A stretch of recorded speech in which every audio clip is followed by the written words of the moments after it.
Gracias, señor presidente. Señor Cantó, dice usted denunciar odio y sectarismo a raudales de la escuela catalana. Yo lo que he visto es que usted ha vertido aquí odio y sectarismo a raudales en su discurso y también en el del otro día. La realidad es muy distinta. De una escuela de inclusión, de no discriminación, muy aceptada por la sociedad catalana y plural. Y no es cierto, no, como dice el ministro de Exteriores, que nos enseñe el castellano.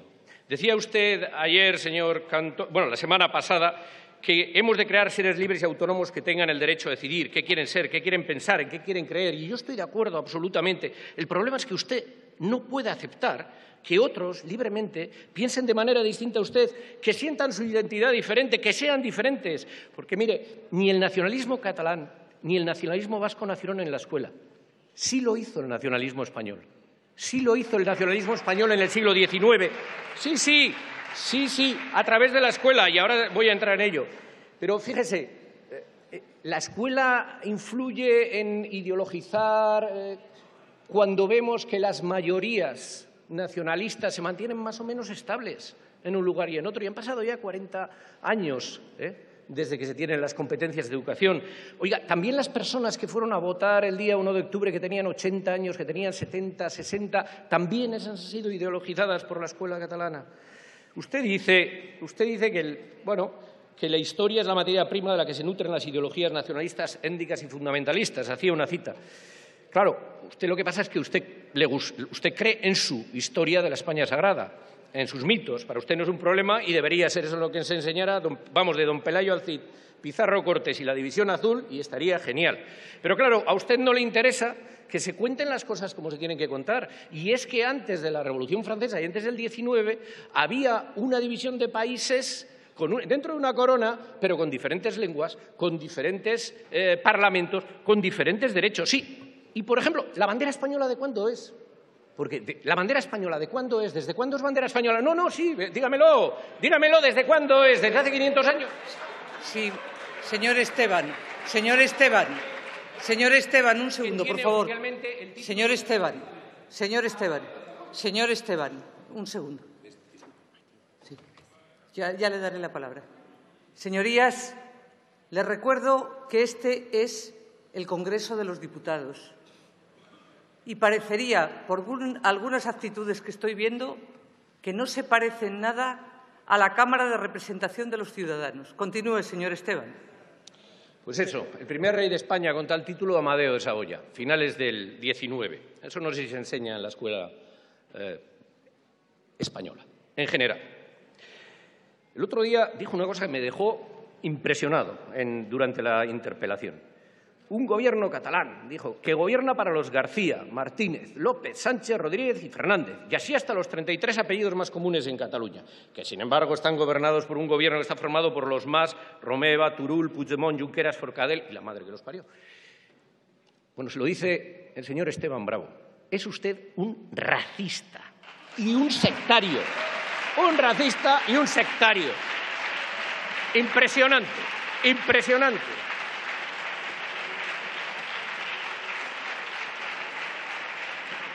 También dijo, y mire, le voy a dar la razón en una cosita, abrir la cabeza, la mente de nuestros hijos, ¿qué es lo que realmente creemos que es importante? Claro que sí, mire, en eso le doy la razón. Pero usted debería abrir un poquito la suya, su cabecita, porque todos los discursos que le oigo, de verdad, todos son intolerantes y son agresivos. Le disgusta a usted la diferencia, le disgusta y la vive con un desasosiego existencial increíble. Usted nunca busca el acuerdo en esta Cámara. Ni una sola vez le he visto. Es usted, señor Cantó, de verdad, un fundamentalista español, un fundamentalista de su folk, un supremacista de su folk. Y mire, todo lo que usted vierte aquí frente a otros, mírese al espejo alguna vez, porque el que escupe al aire, al final la saliva le cae en la cara.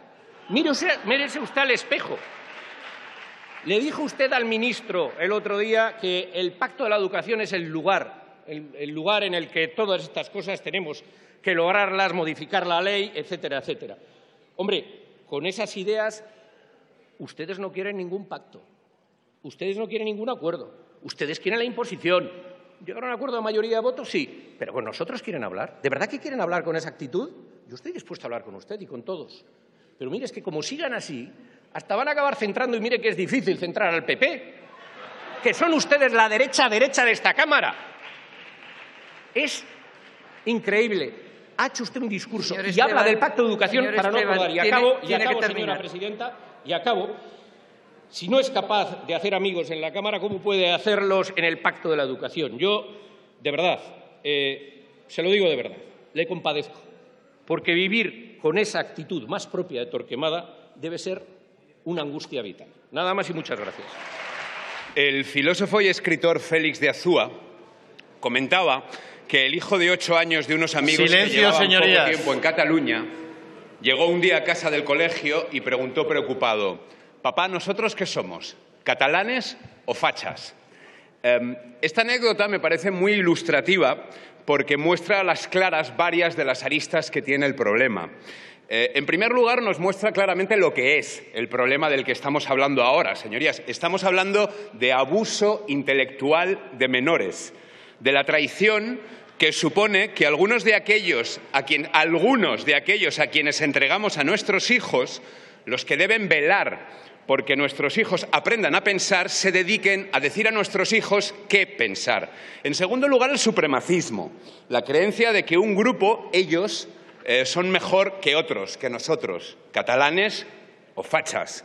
Y en tercer lugar, esa peligrosa noción de que existe un pueblo, un folk, la gente de Podemos, que parece que además gusta especialmente a podemitas y a nacionalistas, que tiene una unanimidad absoluta, en la que todos piensan lo mismo, algo que a nosotros, desde luego, nos parece aterrador, que además borra y condena a la inexistencia a todo el que no piense igual. Estos días hemos visto a menudo cómo estos señores, bienvenidos por cierto, el otro día decíamos que íbamos a proponer quitarles el sueldo si no venían, pero les anuncio desde ya que no vale venir al final. Hay que venir toda la tarde, si no, no cuenta. Borra, condena a la inexistencia a todos aquellos que no piensan como ustedes creen que se debe pensar, a los que no somos independentistas.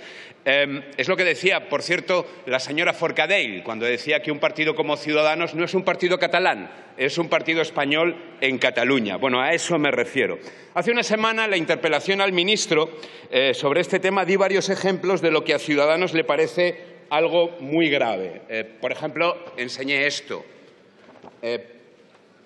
esto también, pero podría haber enseñado muchísimas otras cosas, porque hablando de cómo esto se extiende a Baleares o a la Comunidad Valenciana, podría haber enseñado esto también.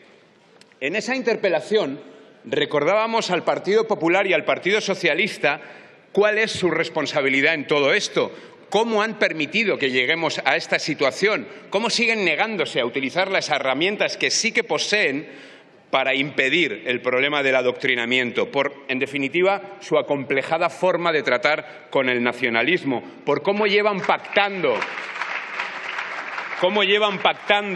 desde el bipartidismo durante tanto tiempo con Pujol, el corrupto y compañía, dejando participar en la construcción de España a quienes no quieren otra cosa que destruir España. Por desgracia, señorías, parece que hoy nos vamos a quedar solos con esta propuesta. Y esto nos entristece, porque pensamos que es un tema urgente, que es un tema muy grave. Pero, desde luego, no nos asusta. Nuestro partido Ciudadanos nació hace 11 años peleando contra el nacionalismo. Advertíamos al resto de partidos de que esto que está sucediendo hoy en Cataluña iba a suceder y nadie nos hacía caso.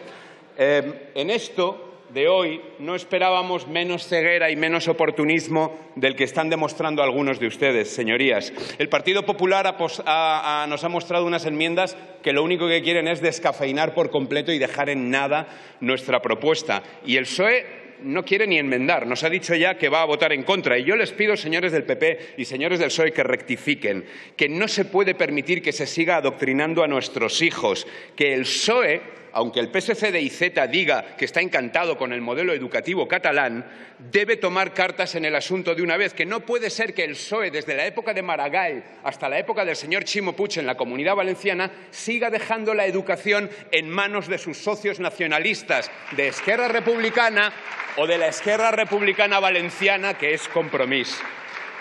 Porque, señorías, que se les diga a los niños que los policías nacionales o la Guardia Civil son los malos, que se le diga al hijo de un guardia civil, te parecerá bonito lo que hizo tu padre el otro día, tiene que ver con que una muchedumbre azuzada por Omnium, ANC o por los políticos secesionistas sitiara el otro día a las fuerzas de seguridad del Estado. Que a los niños se les ponga, como ya he enseñado, a tachar la corona de nuestro rey, tiene que ver con que hace unas semanas se le pitara a sus majestades en una manifestación, se convirtieran en blanco de quejas en las que, en esa manifestación, cualquier persona no educada en el odio y demócrata medianamente solo hubiera utilizado esa manifestación para expresar su repulsa hacia los terroristas y su apoyo hacia las víctimas. Que se muestre así a los inmigrantes castellanoparlantes en los libros de texto de los niños catalanes provoca que se hable con una superioridad y de una forma supremacista, por ejemplo, en TV3. La única empresa que estamos seguros, la única gran empresa que estamos seguros que no huirá de la Cataluña secesionista. Así que, señorías, para evitar que se siga enfrentando a unos catalanes con otros, para educar a nuestros hijos en libertad, presentamos esta moción que pide, entre otras cosas, desarrollar el marco para que la alta inspección educativa actúe de oficio para la comprobación de contenidos curriculares básicos y la garantía de igualdad de derechos de todos los alumnos, lingüísticos incluidos, y que garantice la neutralidad ideológica. Es decir, para que no vuelva a suceder esto. Por ejemplo, ¿de acuerdo? Desarrollar un marco normativo para la exigencia de responsabilidades disciplinarias a directores y profesores para que no vuelvan a permitir esto.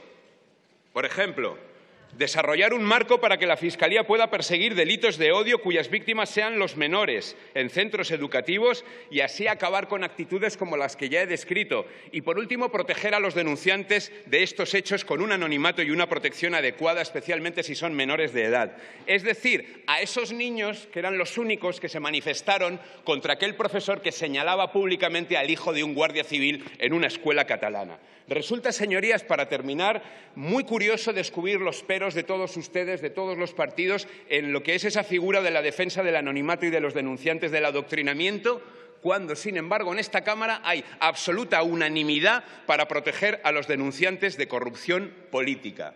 Señorías, mal vamos si no empieza a preocuparnos de igual manera la corrupción intelectual de nuestros hijos, es decir, nuestro futuro, que la corrupción que afecta a nuestra administración o nuestra economía. Recordaba, para terminar, presidente, el otro día aquella frase de Escotado que decía que un país es rico no por su petróleo o sus diamantes, sino por su educación y especialmente, señalaba él, por su enseñanza a respetar al otro. Cataluña, cada vez más partida, cada vez más enfrentada por el gobierno secesionista de los de allá arriba, necesita un cambio para dejar de empobrecerse, no solo por la huida de sus empresas, también por quienes quieren enseñar a nuestros hijos qué pensar. Necesitamos, y acabo, que nuestros hijos desarrollen un pensamiento crítico, herramientas para que cuando vean que Mas dice esto, que ningún banco se va a ir de la Cataluña secesionista, lo que tienen enfrente es un trilero, es un tahúr. Y que cuando vean a una persona como esta, Albert Boadella, sepan que no es un facha,